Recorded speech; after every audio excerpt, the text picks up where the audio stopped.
경제 신성장 동력을 어떻게 그럼 다시 확보할 것인가 해서 이재명 후보가 세 가지 얘기했잖아요. 네. AI 미래 산업, 네. 그다음에 재생에너지, 예. 에너지 산업, 그다음에 마지막으로 얘기한 게 문화 산업이라는 거예요. 예. 근데 이 문화 산업을 언급한 것은 여러 후보들 중에 거의 유일했던 것 같아요. 맞습니다. 이 K컬처, K산 문화 산업 이 부분의 의미는 어떻게 해석하고 있습니까? 네, 저는 문화 산업에 대해서 방점을 찍은 거는 굉장히 주목도가 높다고 생각합니다. 왜냐하면 다른 인더스트리 같은 경우는요, 밸류 체인이라고 해서 네. 전후방 산업과 맞물려 있는 부분이 많습니다. 그러다 보니까 구조적으로 네. 자신이 어떤 창의력과 역량을 가지고 있다 하더라도 산업 생태계 상에 그 함몰돼서 자신의 고유의 부가가치를 자기가 온전히 받지 못하는 경우도 꽤 있습니다. 근데 문화 산업 같은 경우는요, 네. 모든 문화 산업이 또 다 그런 건 아닙니다만 네. 요즘은 워낙 매체가 다양해지고 그다음에 1인 창업 기업 또는 1인 창작 기업 이런 것들이 굉장히 활성화되고 있거든요. 네. 그래서 개인의 역량이 온전히 발현돼서 그걸로 인한 부가가치를 개인이 누릴 수도 있고 그리고 아주 단기간에 사회적으로 뭐랄까요, BTS 같이 네. 커다란 부가가치를 창출할 수 있는 장점이 있습니다. 그렇죠. 아마 그런 장점들에 크게 그 뭐랄까요, 방점을 찍으신 것 같고요. 그다음에 문화 산업이 발달되면 우리나라 여타 산업에도 굉장히 긍정적인 영향을 요즘 많이 줍니다. 네. 이게 국가 이미지와도 관련이 있는 거거든요. 네. 요즘은 한국이다, 한국산이다라고 하면 그걸로 인해서 플러스 알파가 분명히 있습니다. 네. 아마 그런 것들까지도 고려한 포석인 것 같은데 시간이 없으니 얘기를 못 하시네요. 그래요. 오늘 방송 토론에서는 얘기를 못했지만 이재명 후보가 페이스북에 굉장히 중요하게 그렇군요. 언급한 게 있는데 그게 예. 뭐냐면 문화 산업을 키우기 위해서는 인문학에 대한 투자를 해야 됩니다. 예. 중요한 얘기죠. 인간에 대한 창의성 이게 이제 이 기반 바탕이 있어야 되니까 인문학에 대한 투자를 병행하겠다. 아니, 근데 이거는 그게- 굉장히 인상적인 것 근데 같아요. 그게요, 문화 산업과도 연관되지만 또 AI와도 연관이 되거든요. 그렇죠. 네. AI도 지금 이제 이게 굉장히 보편화 이제 되고 있고 앞으로 더 될 건데 네. AI라는 것은 결국 인간의 일을 대신해 주면서 인간이 시간이 많아지는 거예요. 그러면서 네. 압도적인 생산량이 나오니까 네. 1시간 일을 해도 과거에 열흘짜리 일을 하는 것을 맞먹는 생산성을 내는 거거든요. 그렇죠. 그러면 AI 시대가 도래가 되면 우리 인간들이 해야 될 일은 인문학 내지는 창조적 상상력 이런 부분들이 굉장히 각광을 받는, 왜냐하면 기술적인 일들은 AI가 다 해주는 거기 때문에 네. 인간이 할 수 있는 이런 그 창조적 활동들을 더 해야 되는데 그러기 위해서는 교육 제도부터 다 뜯어 고쳐야죠. 지금은 우리가 AI가 하는 일을 사람이 끙끙대고 하면서 오히려 거기에 교육이 다 매몰돼 있거든요. 네. 근데 지금은 아무리 수학 배우고 영어 배우고 해도 네. AI가 다 해주는 거예요. 그럼 인간이 해야 될 일은 창조적인 일이니까 인문학, 철학 여러 가지 그런 사람의 창조적인 활동을 하는 거에 집중적인 육성을 해야 되기 때문에 네. 저는 비단 이게 문화산업뿐만 아니라 네. AI 혁명의 진행과 맞먹는 그런 차원에서도 저는 반드시 교육의 대전환도 좀 필요하다. 네. 전 인문학 투자는 굉장히 필요하다고 봅니다. 자, 우리가 이제 또 11시에는 다른 손님들을 예. 또 모셔야 되기 때문에 10분 남았습니다. 예. 오늘 토론도 지켜봤지만 이제 대선 전체 판도 감상을 하고 계실 터인데 우리 박종훈 교수님 같은 경제학자분들도 대선판에 대한 관심이 좀 있습니까? 어떻습니까? 저희야 이제 뭐 통상이라든가 경제 관점에서 관심을 많이 가질 수밖에 없죠. 아, 그래요? 예. 네. 통상 얘기하니까 진짜 오늘 저는 앞으로 팩트 체크가 반드시 필요하다는 게 김문수 후보가 아까 트럼프와 신뢰 관계가 가장 그것도 저도 좀 자세한 얘기를 듣고 싶었는데 자세한 얘기 나중에 듣고 그냥 싶어요, 신뢰 진짜. 관계가 나중에. 있다고 하시고 끝나가지고 아니 기자회견 그런 주장은 뭐 다 할 수 있는 거죠. 다 신뢰관계가 있다 그러죠 뭐. 허경영도 할 수 있는 그 수준의. 근데 사실 이제 이재명 후보가 지금 이제 대세론을 타고 있으니까 대통령 되기에 가장 근접해 있는데 정말 대통령 된다 하더라도 미국과의 이 통상 문제 해결하는 게 정말 쉽지 않을 것 같아요. 어느 나라도 쉽지 않죠. 그렇기 때문에 네. 더더욱 좀 경험 많고 또 노련한 사람들이 많이 필요한 시점인 것 같고요. 네. 그리고 누가 되던 뭐 이렇게 표현하겠습니다. 누가 되던 네. 우리 그럴 때 있잖아요. 저는 한 가지 아쉬웠던 게 내가 원하는 대통령 후보가 당선이 안 되면 네. 저주를 퍼붓는 분들이 꽤 계세요. 잘못해라, 망해라. 네. 그러면 결국 손해 보는 건 네. 우리들이거든요. 네. 그래서 이번에 누가 되더라도 국익을 걸고 네. 협상하러 가는 사람들에게 네. 정말 전폭적인 응원을 해야 된다. 음. 저는 그렇게 말씀드리고 싶습니다. 네.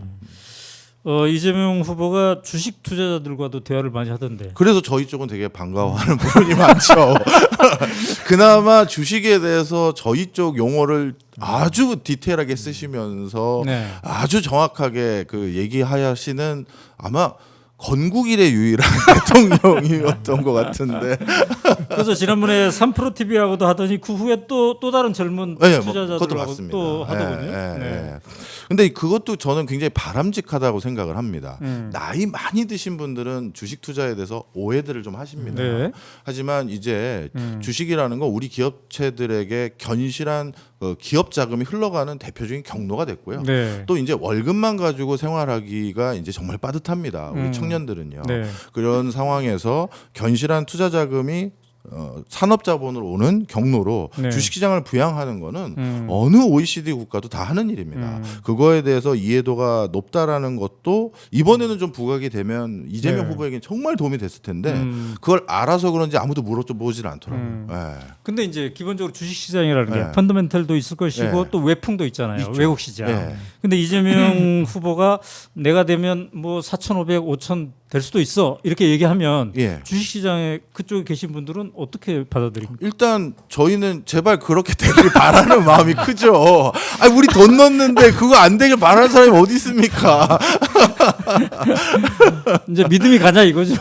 아니 그렇게 하겠다는 구체적인 얘기를 하셨어요. 저희 그 증권 TV에서는 나오셔서 네네. 많은 얘기를 하셔서 그건 그렇죠. 저희는 좀 이해도가 있어요. 근데 저는 좀 그 부분 주식 시장에 대해서는 뭐 이재명 후보가 뭐 실물 경제도 너무 잘 알고 네. 굉장히 주식 시장에 친화적인 후보기 때문에 뭐 기대되는 면도 있습니다만은 네. 사실 대한민국의 주식 시장이 저평가되고 그 시장 자체에 대한 신뢰가 없기 때문에 네. 사실 안 되는 부분도 많은 거거든요. 그래서 네. 지금 이번에 뭐 상법 개정안에 대한 논란도 결국에는 주주들이 원하는 거니까 네. 좀 돼야 될 부분이 있는데 결국에는 이 자본 시장에 관한 구조적인 선진화 방안이 굉장히 먼저 선결적으로 돼야 되는 거고요. 네. 그 다음에 이제 뭐 여러 가지 금투세나 이런 논란들이 나와야 되는 건데 이번에 김용남 의원이 네. 보수확장으로 그 어제 뭐 영입이 됐다고 해야 되겠죠? 그렇죠, 지지 선언을 그렇죠. 하셨으니까요. 네.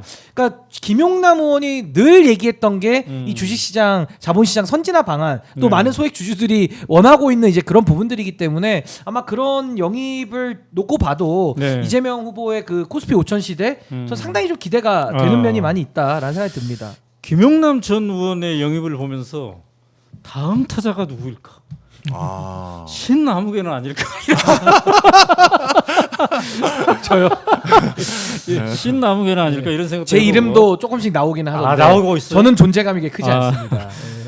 예, 혹시 결정을 하면 오마이TV에 먼저 단독 보도를 할 수 있도록. 알겠습니다. 자, 신인구 변호사님, 이제 곧 우리가 해제해야 되는데 최종 변수, 남아있는 변수는 뭘까요? 대선판에. 글쎄요, 이제 뭐 거의 저도 고착화됐고 네. 이제 토론회를 통해서는 뭐 네. 플러스 마이너스 1% 내외로 다소의 그냥 소폭 증감만 네. 있을 뿐이고 이 대세는 저는 이미 끝이 났다. 아. 그래서 저는 마지막까지 신경 써야 될 부분들은 특히 이재명 후보는 경호와 안전 경호. 이 부분을 저는 굉장히 신경을 뭐 2배, 3배 더 써야 될 것 같고요.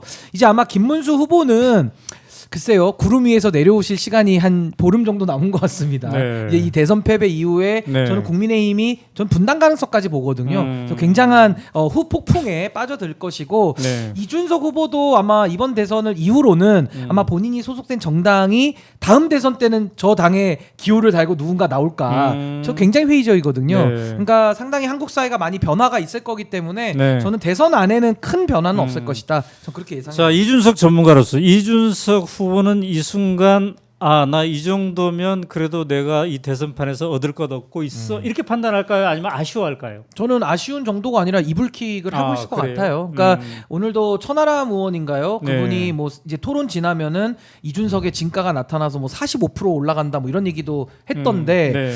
그 국민들이 듣기에는 너무 좀 허황되잖아요. 이제 그런 식으로 얘기를 하면, 그러니까 본인이 토론을 잘한다라는 걸 너무 과신하고 있는 게 네. 오히려 덧치고 오히려 함정이 될 수가 있다. 그래서 이렇게 되면 뭐 보전 못 받고 돈이 날아가는 것도 가슴 아픈 일이겠지만은 네. 결국은 정치적인 공간이 없는 겁니다. 네. 공간이 없다라는 게 아마 이준석 후보 내지는 그 개혁신당 안에서 미래를 꿈꾸는 많은 분들이 네. 미래가 안 보인다라는 게 그게 또 한국 정치의 또 한계일 수도 있고요. 네. 계속 양당에 수렴이 되었으니까요. 아마 그런 걱정과 고민들이 많을 것이다라는 생각이 듭니다. 보입니다. 자, 네. 짧게 네네. 발언 하나 하면요. 네. 지금 뭐 압도적인 지지율이시니까 만약에 당선이 되신다면 네. 좀 더 원활하게 국정을 운영하시기 위해서라도 네. 오늘 나왔던 그 단정적이고 왜곡되고 그 극단적인 표현했던 부분이 있지 않습니까? 네. 그거에 대해서는 보좌진을 통해서든 정당을 통해서 자세하게 본인이 가지고 계신 안이 있거든요. 네, 네. 그게 그런 식으로 표현하면 안 되고 사실 이런 겁니다라고 얘기를 해주셔야 될 거라고 생각하고, 왜냐하면 네. 요즘은 지지하는 정당에 따라서 보고 있는 채널들 매체가 다 달라요. 그러니 요거만 보고 거봐 저럴 줄 알았어 단정하시는 분들이 계시거든요. 네, 네, 네. 그래서 그걸 좀 더 적극적으로 알려줬으면 하는 바람입니다. 네. 자, 마지막으로 두 분. 앞으로 두 차례 토론이 남아 있습니다. 사회 분야, 정치 분야. 예. 자, 이거를 시청하는 시청자들의 입장에서는 뭘 좀 주의하면서 봐야 될까요? 이게 이미 룰이 세팅이 된 것 같아요. 네. 그래서 이 진짜 한정적인 상황으로 계속 갈 수밖에 없다고 보고요. 네. 우리의 리더를 뽑는 거지 않습니까? 음. 그래서 뭔가 누가 공격을 하기 위한 질문들을 했을 때 이 네. 사람의 답변이 충실하지 않다면 아까 뭐 페이스북이라든가 네. 별도의 그분들의 유튜브 채널이라든가 이런 걸 통해서 진짜 진위는 무엇인지 네. 우리가 스스로 봐야 될 수밖에 없는 상황인 것 같아요. 네. 그리고 저도 한 네. 말씀만 보태면 말은 늘 바뀌거든요. 네. 그러니까 지금의 말로 우리는 평가를 해야 되지만 말이라는 거는 나중에 가서 바꿔버리면 땡이기 때문에 네. 속을 수가 있어요. 그러니까 저는 우리 많은 국민들께서 네. 토론회도 챙겨 보시지만 네. 이 선거운동 기간만큼이라도 네. 그 말의 변천사, 그러니까 그 해당 정치인, 해당 후보가 과거에 어떤 행적들을 해왔는지까지도 네. 좀 수고스러우시더라도 찾아보시고 또 우리 오마이TV 보시면서 아마 그런 부분까지 좀 입체적으로 좀 들여다 보시는 게 더 정확한 선택을 할 수 있지 않을까. 말만 믿을 수는 없다. 네. 과거를 봐야 된다라고 좀 봅니다.